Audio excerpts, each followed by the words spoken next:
Hi guys, welcome to another episode of Share Life Moments with Patricia. And today, the moment we're going to be sharing, it's interesting, good topic. But I remember telling you guys that I'm going to be preaching today. However, I will not forget to tell you guys my name is Patricia, and what we're going to be talking about is name calling. You know, the way people call us names. I'm guilty of it. I know that people, I'm not guilty in terms of calling people names. I'm guilty in terms of people have called me names, and I'm kind of used to it rather, because if names could actually build mansion, I tell you what, a lot of us would have had like 1 million mansions somewhere waiting for us, but then we don't have, because naturally we are in the world and people would generally condemn us for good or for bad. However, I want to start by picking out the story of Rahab. I'm going to start with Rahab in the Bible, which tells us from Joshua chapter 6. If you go and read your Joshua chapter 6, let me check because I just had it out somewhere and I don't want to make mistakes. I want to be sure of what I'm talking about, you know, to you guys. And I remember when the children of Joshua chapter 6 from verse 1 to 27. I remember when God told the children of Israelites to go and take back, to fight the Canaanites, you understand?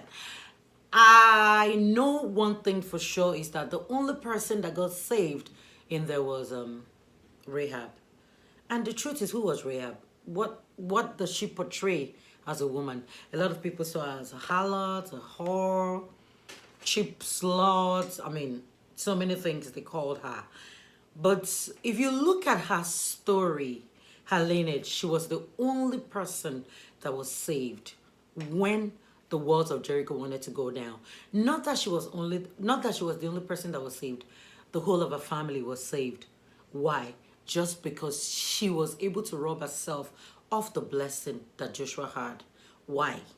Simple. She had mercy, she had faith. I mean, there's something called faith around her. There's something called mercy. There's something called, you know, a woman of substance. You know, I'm just using my own terms. You know, because she was the only one that accepted them. She didn't know who they were. She didn't know what their mission was. But because of her kind-heartedness, she was able to, you know, enjoy what they actually came for. And her and her family were saved. But having said that, I'm just saying this because of some people, they are so used to calling people names. And I'm just trying to say that it's been in the Bible from day one.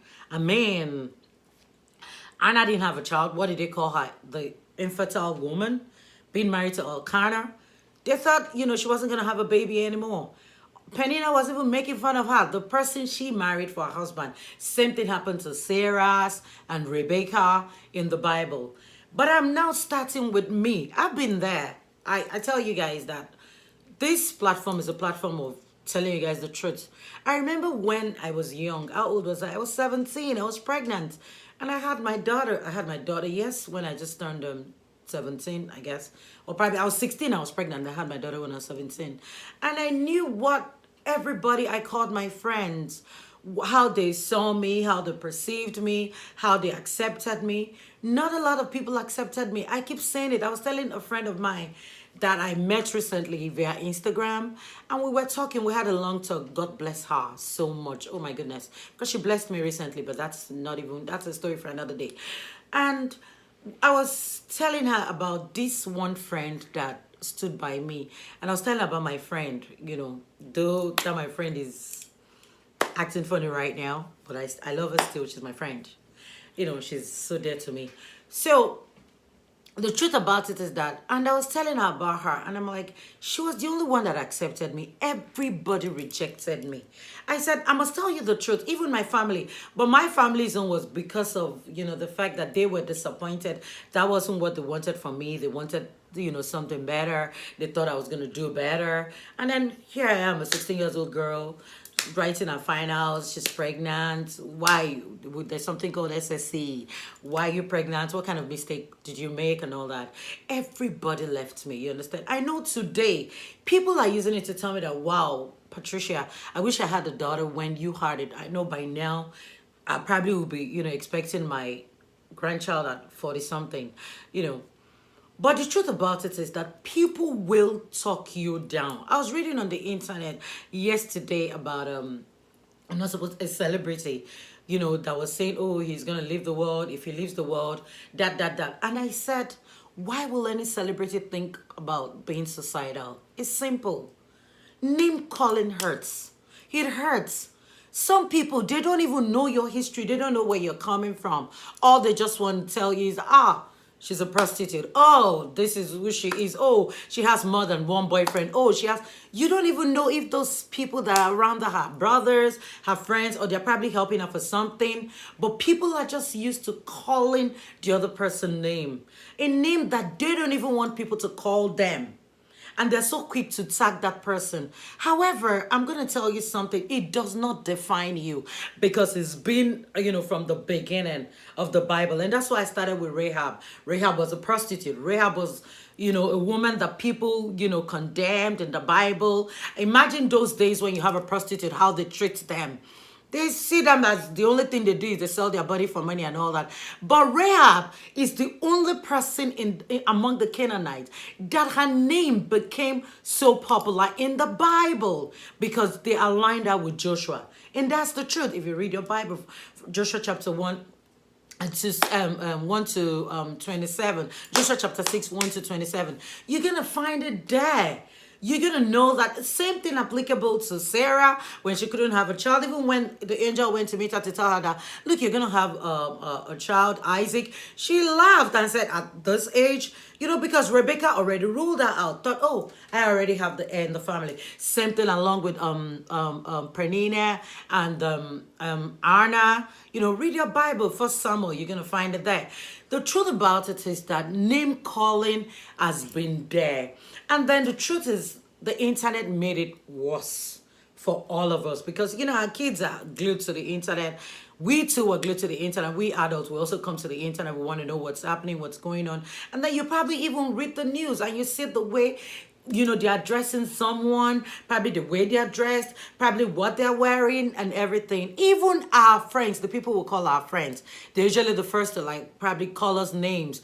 Things that will probably take away our confidence, make us feel less of ourselves. Because really, that's what name calling does. It actually makes you feel less of yourself. It actually makes you feel like you're inadequate of doing anything really good for yourself. But that is if you allow it penetrates through you. For me, I don't. I'm so used to it. Oh my goodness.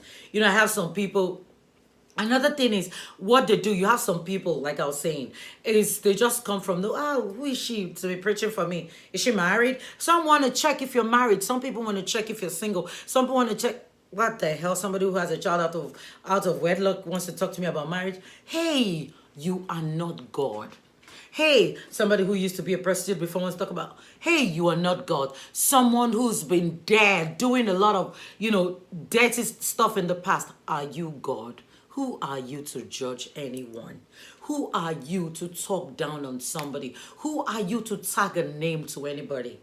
People change, stories change. That's why God is awesome. That's why God changes our story. That's why it's good. Because if you know God, if you get to know who He is as your maker, and then you know that you want to retract your step, retrace your step, you know, start your life afresh and become something new. Come on. You don't have to start tagging that person with a name that is not theirs. You're hurting that person. Because what you guys don't know about this name calling, what it does, is that it actually, as in hurts so much that some people really can't take it anymore. And I would love for us to really change and, you know, like love each other. Oh, please. Anyway, I think I've said enough today, and then we're going to come back again next week. See you guys. I love you guys so much. Don't forget to follow me on Twitter, on House of Magdalene, on Facebook, on House of Magdalene, and on Instagram, on House of Magdalene, for weekly motivation, you know, inspiration. Guys, thank you for your support. Thank you for your love. I'm so fast because I really want to meet up with time. Guys, love you. See you. Bye. Thanks.